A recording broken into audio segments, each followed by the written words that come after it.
Hey everyone, Flyer here.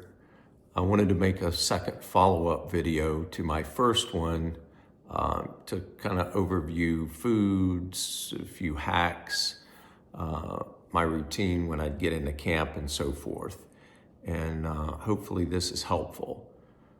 First video I made, it was when I came back.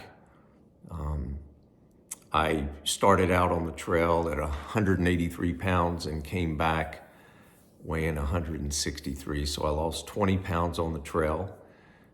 You're burning about 5,000 to 6,000 calories a day, and you just can't consume that much.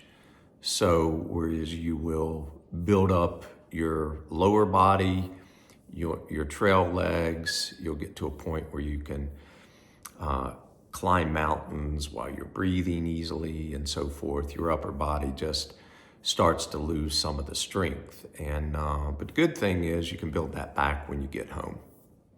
So what I had talked about in the first video was my pack, the equipment, my setup, and I wanted to say a few more things about the actual food.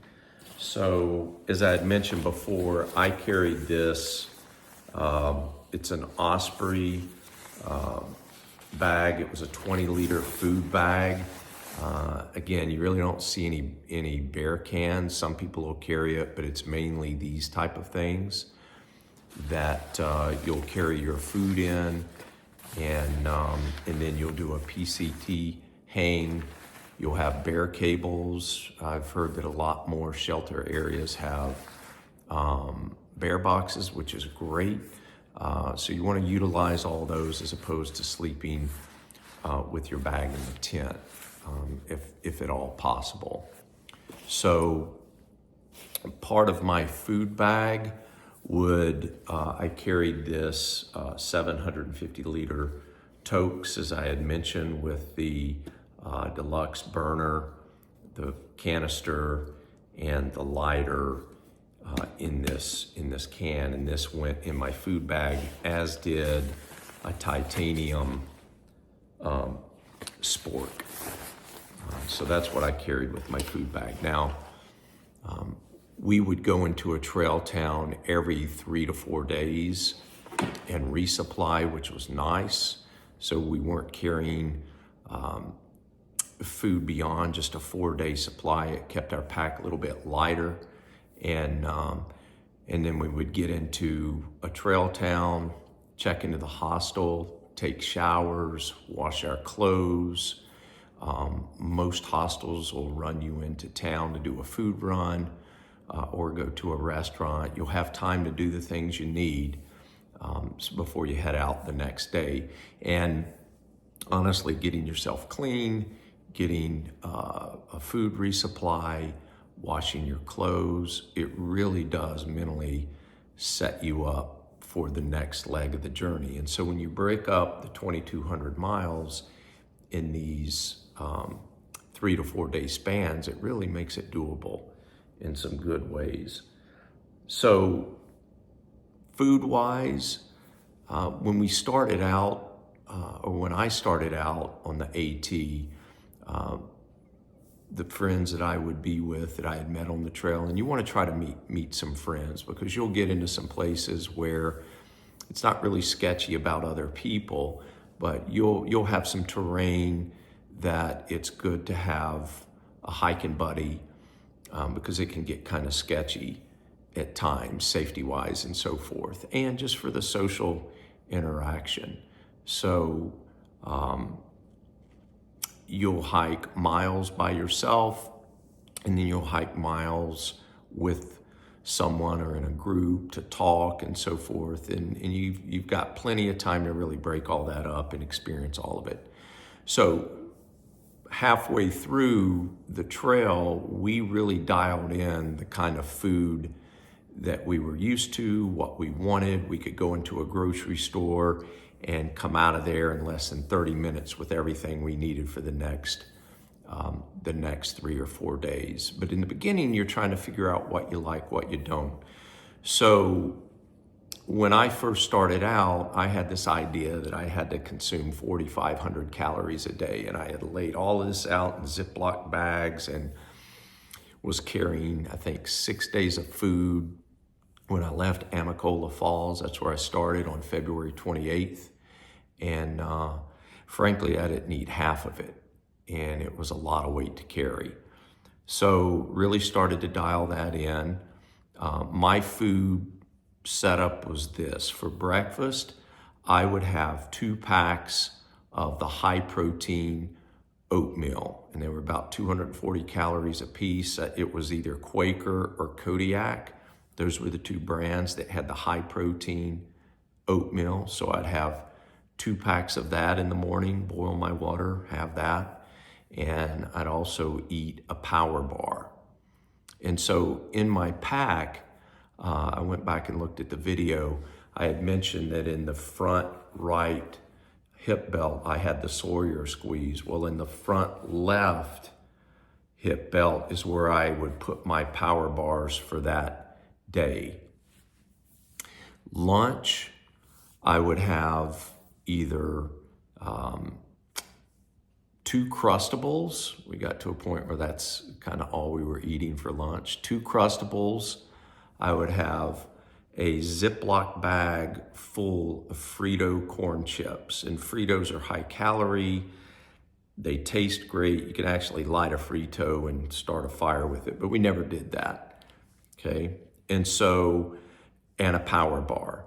So that was one option. It was the 2 Crustables, Frito corn chips, as much as I wanted to eat, and a power bar. The other option for lunch that I'd sometimes use on a run would be buy a bag of sweet Hawaiian rolls and then hard salami and block cheese.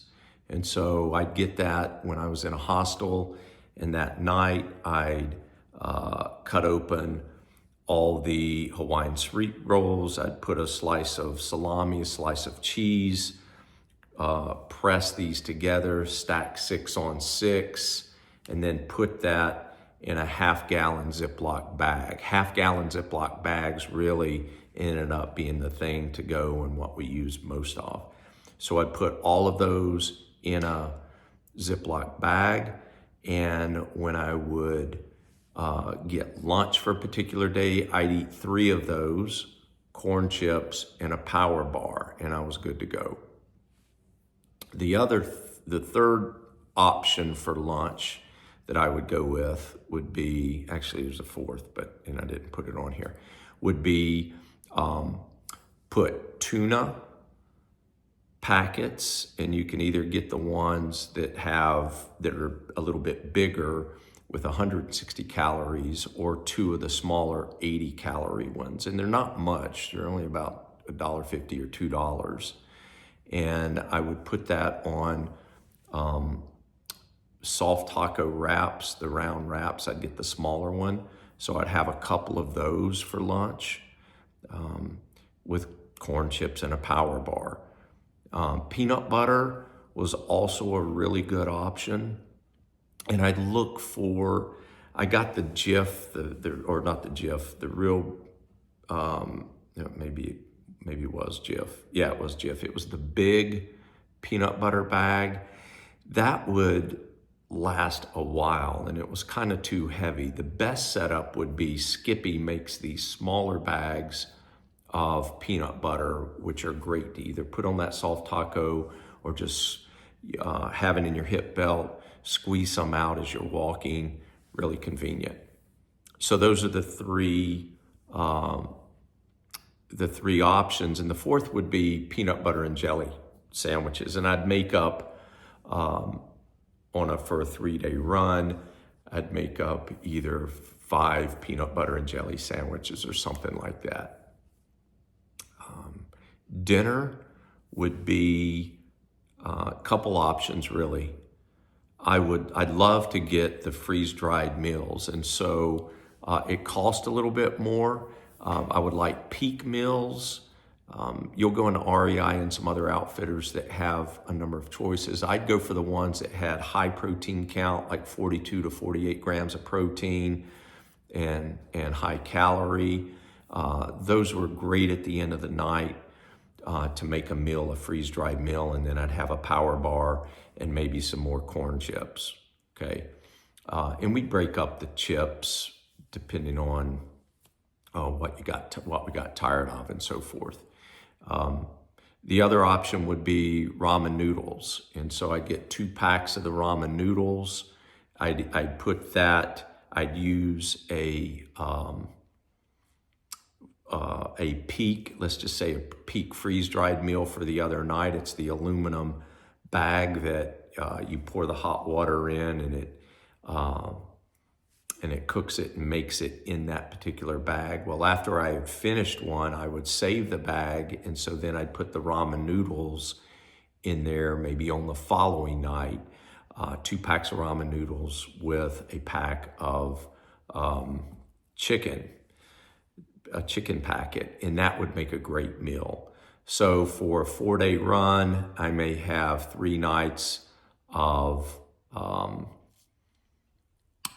freeze-dried dinner, and the 4th night ramen noodles. Now, if we were going into a trail town on the 4th day, I obviously wouldn't have my ramen noodles on the night we were in the trail town. I'd eat at the restaurant or at the hostel or what have you. So between hostels, you need to kind of figure out how many meals you're going to need. So if I were heading out and I was gonna end up on the 4th day in a hostel, I'd just get 3 dinners and I'd have 4 breakfasts and 4 lunches. And so that's really the only calculation stuff you need to do food-wise. My power bars, I would go for high protein bars. We liked the Gatorade bars. They had like, I don't know, 42 grams of protein and so I would get probably 3 boxes or 4 boxes. Each one has 5 bars. And so I would take them all out of the boxes, put them in a half-gallon Ziploc bag. That would go in my food bag. So would, let's just say, the 3 freeze-dried peak meals. I'd take the corn chips, put it in its own half-gallon Ziploc bag, put that in here. I'd have another Ziploc bag that had either my Hawaiian sweet rolls or Crustables. And so I started out with a separate Ziploc bag for each day with each of the things in it. You could do that. I just found it easier to just bulk carry each of the items in its own Ziploc bag. And so I would carry in my hip pocket 4 to 5 power bars. So when I would walk along the trail, I would usually eat 2 power bars between breakfast and lunch. And then I would usually eat 2 power bars somewhere between lunch and dinner. And then in my pocket, I would carry a Ziploc bag of lemon heads. People will get candy along the way, or Jolly Ranchers are really good. I showed you my hip belt last time. This goes in the front, even though it looks like it's designed to go in the back. It goes in the front. In here, I'd put the electrolytes, but I'd also put some Jolly Ranchers candies. And those are really good if you're going up a mountain or something like that. It gives you an extra burst of sugar. And those are kind of nice to have. And so that's what I would carry food-wise. And also in the bag, this would be my PCT hang. Now I got this thing from Hilltop Packs, and it's a real slick cord, so it's not going to get caught up on trees, but I probably would have gotten the bigger one, because if you're really trying to pull a heavy bag up, it's kind of hard to hold on to this, and with the D-ring and so forth. And you'll really get good at using a PCT hang, so you just have to look at videos on how to do that. Okay, let me put that aside. My routine, here's what I would do when I would get to camp. And we were hiking 20 to 25 miles a day when we got from the Graysons all the way up to New Hampshire. In the beginning, going up the Georgia mountains and all, we were doing about, or I was doing about anywhere from 13 to 17 miles a day, building trail legs and so forth. And then you just really, when the springtime comes around in Virginia, it's beautiful. You've got your trail legs, you're moving out. And I would do that until I got to New Hampshire, and then we dialed it back to about 17 miles because it's just too technical to do huge day miles. And New Hampshire and southern Maine are tough. I mean, they're probably the toughest states, but you'll be ready for it, okay? So my routine, when I'd get into camp, first thing I do is I'd look for a tent spot. Now, we were slightly ahead of the bubble. I had the Durston X-Mid Pro 2, had a little bit bigger footprint, but I never had a problem finding a site. We were about a week ahead of the bubble. And I'd first find my tent site. I'd lay down the Tyvek. I'd set up my tent, lay out my mattress pad, blow it up, lay out my sleeping bag, and get all that set up. And then I'd go and fill up my 2-liter CNOC with water, and I'd also filter 2 1-liter bottles. So I'd come up from the river with 2 full-liter bottles and a full CNOC, and I'd hang that CNOC on the tree, because when I'd cook meals and all at night, those 1-liter bottles are gonna go down, and I'd wanna then fill those back up so I'm ready to go the next morning without having to make another trip down to the water source. That's if the water source was pretty far, okay? And so once I got that set up, then I'd go in my tent and I'd change into my sleep clothes. In the winter months, I'd have the long johns, then I'd put my Tevas on. I'd still have my socks for the day on.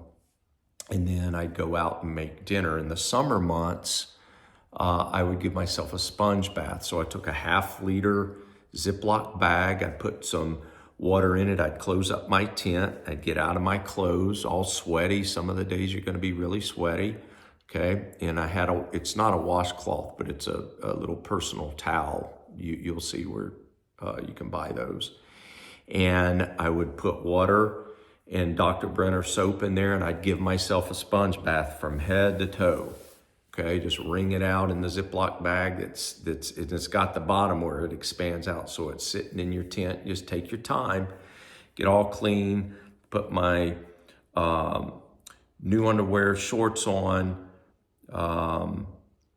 and my pants, or my shirt. And so that would be my sleep clothes in the summer months. I'd put my Tevas on, step outside, dump the water out, and then I'd go make my dinner. I felt clean, I felt good, super tired, but I'd eat that dinner and maybe another power bar and wash that up. And then I'd go get in my tent in the sleeping bag, and hiker midnight is 9 o'clock, but people are in the bed, 7 or 8 o'clock, and I'd lay in there. And if you were on a mountain and you had cell phone, Wi-Fi, send some messages out, catch up on some things, and then just go to sleep and you're ready to go.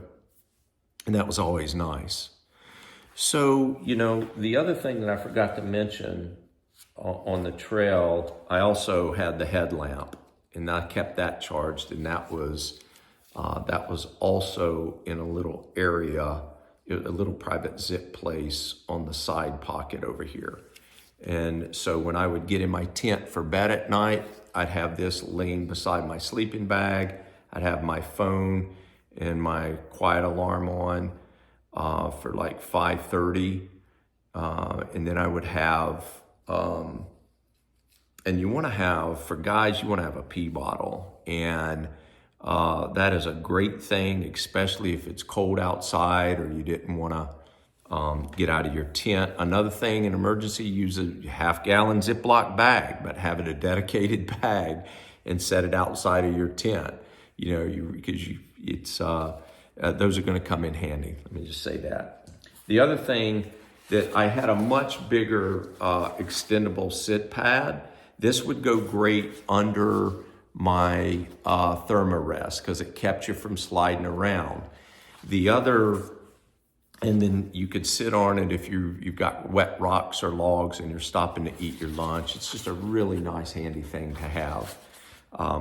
Here's a hack. If you get in a tent spot and you're not level, you don't want to search around all night for a level spot because sometimes you might not have it. If it's a little off and you don't want to slide off your sleeping bag, you can double this and you can take the side of it and angle it under your mattress pad on the side. Okay, and you can also put your shoes, the tip of your shoes, and wedge those along, one at the bottom, one in the middle, and then this sit pad up higher. So your sleep area is level, even though the ground might not be. And I'll tell you what, that made a huge difference. So I could constantly adjust and make sure that I was level regardless of where my bed was.